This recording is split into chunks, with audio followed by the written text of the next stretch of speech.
sore, perkenalkan nama saya Siti Nazuzipan Latifah dengan NIM V8724016.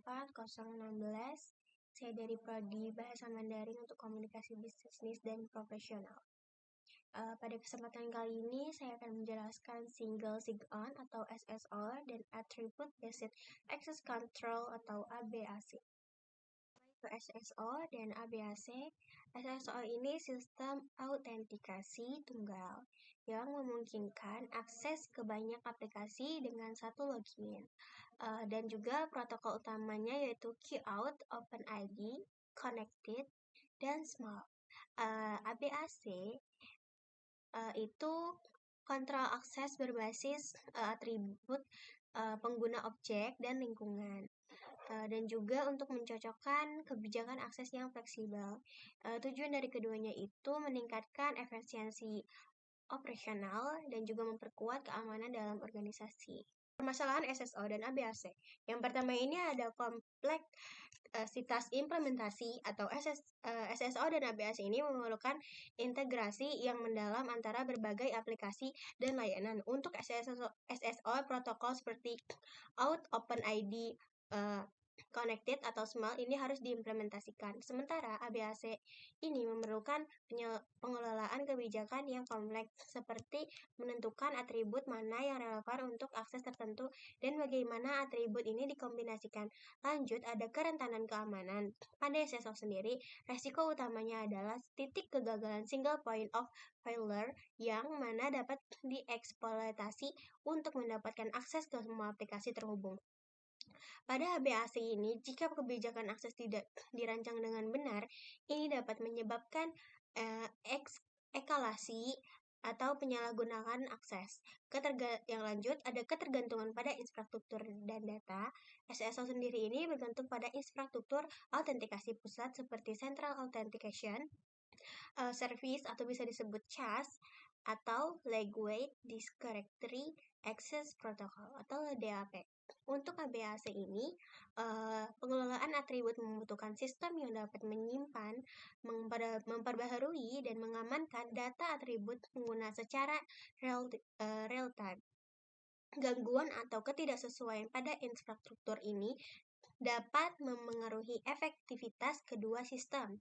Lanjut, ada privasi dan kepatuhan. ABAC ini sering melibatkan pengelolaan atribut sensitif seperti data pribadi atau kondisi lokasi. Demikian pula, SSO ini memerlukan penyimpanan kredensial pengguna. Kedua sistem ini harus mematuhi regulasi seperti GDPR atau HIPAA untuk memastikan privasi dan keamanan data. Ada solusi penyelesaian masalah.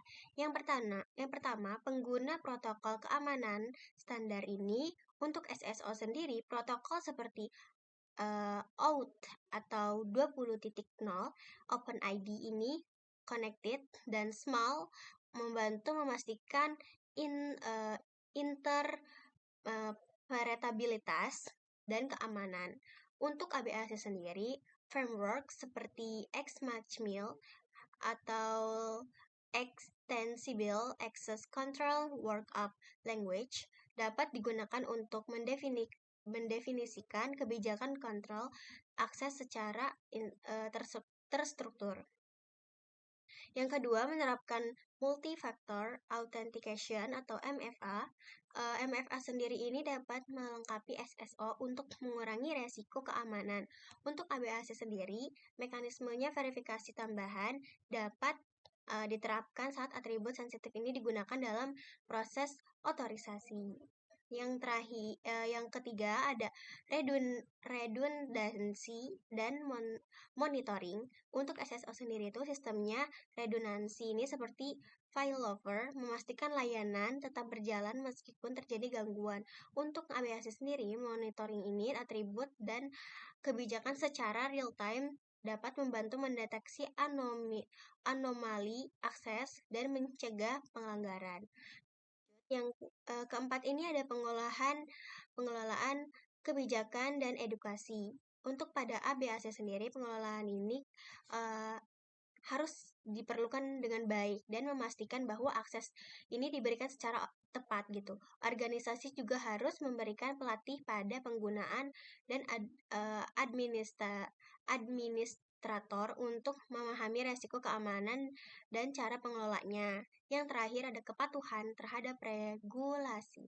Nah, audit ini berkala diperlukan untuk memastikan implementasi SSO dan ABAC ini sesuai dengan regulasi private data. Pengguna teknologi yang tersertifikasi oleh standar keamanan seperti ISO 27001 ini dapat membantu menjaga kepatuhan.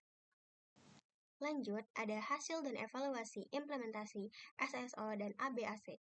Yang pertama ini peningkatan efisiensi. Nah, implementasi SSO ini meningkatkan efisiensi emosional dengan mengurangi waktu login pengguna hingga 50%, sementara ABAC ini memungkinkan akses yang lebih tepat secara tanpa memerlukan intervensi manual. Yang kedua, ada pengalaman pengguna yang lebih baik. Dengan akses SSO ini, pengguna hanya perlu meningkat satu set kredensial memberikan pengalaman akses yang mulus. Sedangkan ABAC sendiri memungkinkan pengalaman yang lebih personal karena akses diberikan berdasarkan atribut individu. Yang terakhir, yang ketiga ini, ada keamanan yang ditingkatkan. Nah, dari SSO dan ABAC ini jika diterapkan dengan benar meningkatkan keamanan secara signifikan. SSO ini mengurangi kebutuhan pengguna untuk menyimpan dan mengingat banyak kata sandi. Sementara ABAC ini memastikan bahwa akses hanya diberikan kepada pengguna yang memenuhi kriteria tertentu. Ada kendala teknis. Kendala teknis ini, kedua sistem ini memiliki tantangan teknis selama proses implementasi, seperti kompatibilitas aplikasi untuk SSO dan kompleksitas pengelolaan kebijakan untuk ABAC. Biaya awal yang tinggi ini juga menjadi penghalang bagi organisasi kecil. Yang terakhir, ada evaluasi keberlanjutan.